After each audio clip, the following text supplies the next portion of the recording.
My name is Wes McMichael. I'm the professor for this class, the fall 2015 version of HSC 160, Law and Ethics for Health Occupations. I wanted to make this short video just to tell you a couple of things about the class. You're going to have all of this information elsewhere, but I just thought I'd communicate with you in this way as well. I want to tell you the objective that I have for this class.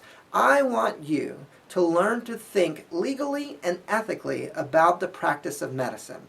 That's all I want from this class. I want you to develop a skill. This isn't about a body of knowledge. I'm not really concerned that you know everything that we discussed and that you be able to recall everything that we discussed. What I want you to do is see those things that we discuss as examples of how to think legally and ethically about your practice as a health professional. And so, since it's not a body of knowledge, since it's a skill, how do I test that? How do I know if you have developed that skill? It's really not going to be helpful for me to give you a bunch of multiple choice quizzes or tests. Anybody with a body of knowledge can take those tests. What I want to see is that you can express it in writing. There's a quote that's attributed to Francis Bacon that says that reading makes one a full man, and he means man in the generic sense of humanity, a full man.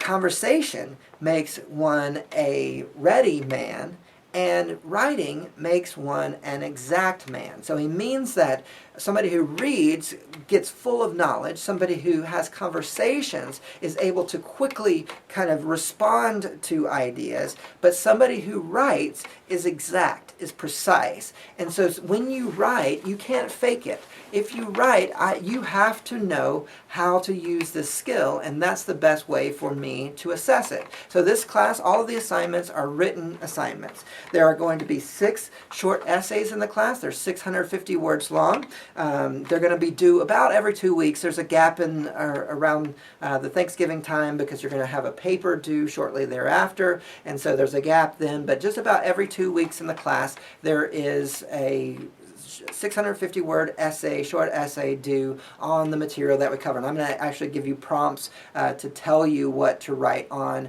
during those times.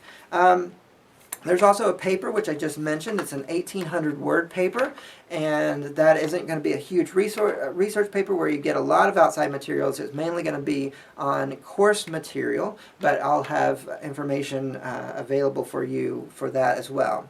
Another part of the grade is a peer review, so you're going to look at somebody else's paper, obviously, before they're due, and you are going to comment on that, and you're going to comment extensively on not if they misspelled a word or if they have some bad grammar. I don't care about that. I do care about that. You're tested on that. But that's not what I want you to look at somebody else's paper for. I want you to give them quotes, to give them other information that they don't have in the paper. Content information, stuff that deals with the class. You may have to go out and read some more resources in order to give them any kind of good help. But if that's what you have to do, that's what you need to do for the grade for the peer review. There's also a weekly discussion forum. You go in and you make a comment on a prompt that I give you. This is the way that I have it set up, is that you can't see anybody else's response until you respond first. So you need to make your response, and then you'll be able to see everybody else's response. And then you can comment, you need to comment on one other person's initial response. So the readings and the lectures in the class aren't there for you to try to memorize everything, although it's good for you to know this information. They're examples for you to see how people think legally and ethically about the practice of medicine. And so I want you to watch every lecture. I want you to do every reading. I'm not going to test you on every lecture or test you on every reading. That doesn't mean don't watch it, though. This is college. You're paying for this class. You are paying for this information. So I want you to do all the readings. I want you to watch all the lecture videos or other videos that I give you. And I want you to use that to help you learn and practice the skill of thinking legally and ethically about your field. This is not going to be an easy A class. In fact, it's going to be a rather difficult A class. It's going to be difficult to earn an A in this class. I expect an A to be excellent, that your assignments are turned in and they're not just good, and they're not just informative, and they don't just simply demonstrate that you have learned the skill in an acceptable manner. You have to excel. You have to be excellent to get an A in this class. There will be probably, I imagine, very few A's in this class, because I want you to, in order to earn an A, I want you to have done something very, very well. I feel the same for a B. A B means that you have really mastered a skill. A C means that you know the skill. That's the baseline.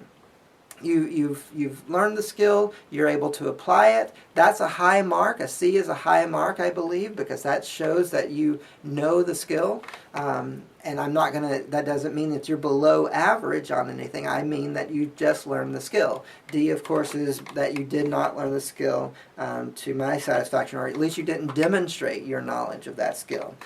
You're going to get 2 rewrites on these 6 essays, so 2 of them you can rewrite. In order to do that, you're going to need to contact me and set that up, and then be able to talk with me first. So I don't know if I said this already, but the comments, I'm not going to give you feedback on these short essays in written form. A lot of students don't care about the feedback at all. They only care about the grade. They see the grade and they say, okay, I'm either satisfied or dissatisfied with it. I don't care about the feedback. So I'm not going to waste my time giving feedback in that way.